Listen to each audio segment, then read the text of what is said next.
আমি ছয় জনগোষ্ঠীৰ মাজত এটা কথা আগত আমাৰ আলোচনা হৈছিল যে আমি ছয় জনগোষ্ঠী একেলগে আছোঁ আজি তাৰিখত আৰু ইয়াৰ ক্ষেত্ৰত জনজাতিকৰণ বা স্বায়ত্তশাসন পোৱাৰ ক্ষেত্ৰত যদি ইয়াৰ জনগোষ্ঠীকেইটাই যদি আগপিছো হয় সেই ক্ষেত্ৰত কিন্তু আমাৰ কোনো ধৰণৰ আপত্তি নাই বুলি আমাৰ ছয় জনগোষ্ঠী আমাৰ সংগঠনবিলাকৰ মাজত তেনেকুৱা ধৰণৰ বা আমাৰ জনজাতি মানুহখিনি ছয় জনগোষ্ঠী মানুহখিনিৰ মাজত আলোচনা এটা আছে।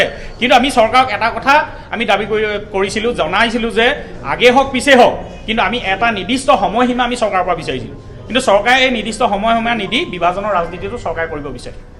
আৰু এটা কথা আমি ছয় জনগোষ্ঠীয়ে জনজাতিকৰণ আমি কোনোবা বিশেষ সংগঠনৰ পৰা কিন্তু বিচৰা নাই, আমি বৰ্তমানৰ জনজাতিসকলক কোনো ক্ষতি নোহোৱাকৈ চৰকাৰৰ পৰা বিচাৰিছোঁ। গতিকে চৰকাৰে বিষয়টো আনলৈ ঠেলি তেওঁলোকে দায় সাৰিব বিচাৰিলে কিন্তু নহ'ব। আৰু আমি ছয় জনগোষ্ঠী বিশেষকৈ আহোমসকলে আমি তাই পাই এটা আমি ইতিমধ্যে সিদ্ধান্ত গ্ৰহণ কৰিছোঁ যোৱাকালি যে আমি এইবাৰ আমাৰ বৌদ্ধিক এখন সন্মিলন আমি আহ্বান কৰিম। এই বৌদ্ধিক সন্মিলনৰ পাছত আমাৰ জনগোষ্ঠীয় ৰাইজৰ ওচৰলৈ আমি যাম। আৰু এটা কথা আমি শুনিবলৈ পাই ওপৰতে আমি অবিৰতভাৱে আমি আমাৰ কাৰ্যসূচী অব্যাহত ৰাখিছোঁ বা আমাৰ যিটো গণতান্ত্ৰিক কাৰ্যসূচী অব্যাহত ৰাখিছোঁ। আমি আশা কৰিছিলোঁ যে আমি খুব কম সময়ৰ ভিতৰত এইখন চৰকাৰে আমাক জনজাতিকৰণ দিব, কিন্তু এতিয়া যিটো বিষয় ৰক্তাক্ত পৰিস্থিতি বা বাকী আমি ট্ৰাইবেলসকলৰ লগত বা সংঘাতৰ যিটো কথা মুখ্যমন্ত্ৰী টানি আনিব বিচাৰিছে সেইটো আমি আপত্তি দৰ্শাইছোঁ। আৰু আমাৰ আহোমসকলৰ এনেকুৱা কোনো নীতিয়ে নাই যে আমি আহোমসকলে সংঘাতত যোৱা। আমাৰ ইতিহাসে কয় যে চাওলুং চুকাফাৰ নেতৃত্বত আহোমসকলে আমি আহোম হিচাপে থাকিব পাৰিলোহেঁতেন, কিন্তু আমি প্ৰথম আমি অসমীয়া হিচাপে চাওলুং চুকাফাৰ নেতৃত্বত আমি সকলোৱে আমি সমিল মিলে বসবাস কৰি থকা আমাৰ নীতি। আমি গতিকে ইয়াত সংঘাত বা তেনেকুৱা ধৰণৰ কোনো কথা নাই।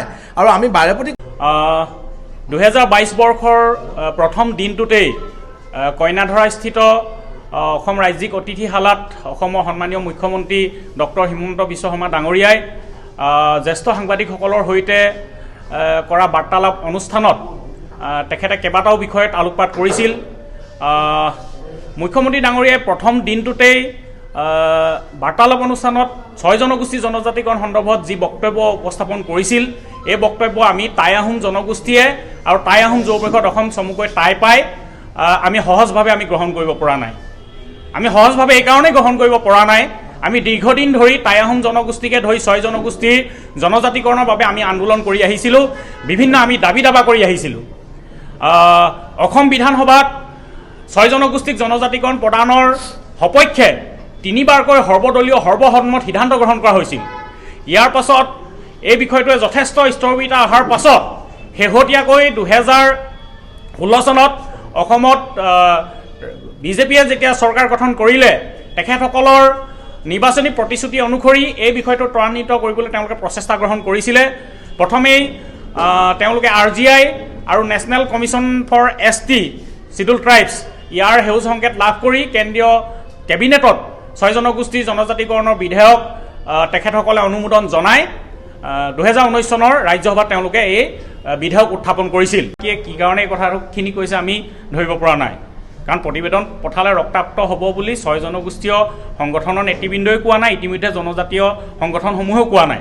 আৰু আমি বিভিন্ন সময়ত আনুষ্ঠানিক অনানুষ্ঠানিকভাৱে যেতিয়া জনগোষ্ঠীয় সংগঠনবোৰৰ লগত আমি বহোঁ তেওঁলোকেতো আমাকতো আপত্তি কৰা নাই, তেওঁলোকে কৈছে যে আমাৰ ক্ষতি নোহোৱাকৈ আপোনালোকক দিলে আপত্তি নাই। আমিও কৈছোঁ আপোনালোকক ক্ষতি নোহোৱাকৈ ছয় জনগোষ্ঠীক জনজাতিকৰণ দিয়াটো আমি বিচাৰিছোঁ।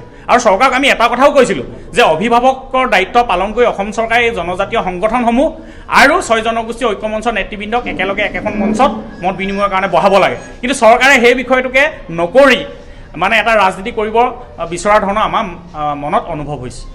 চৰকাৰে এই বিধেয়ক উত্থাপন কৰিছিল, তথাপি আমি আশা ৰাখিছিলোঁ যে অতি শীঘ্ৰেই ছয় জনগোষ্ঠীৰ জনজাতিকৰণ হ'ব।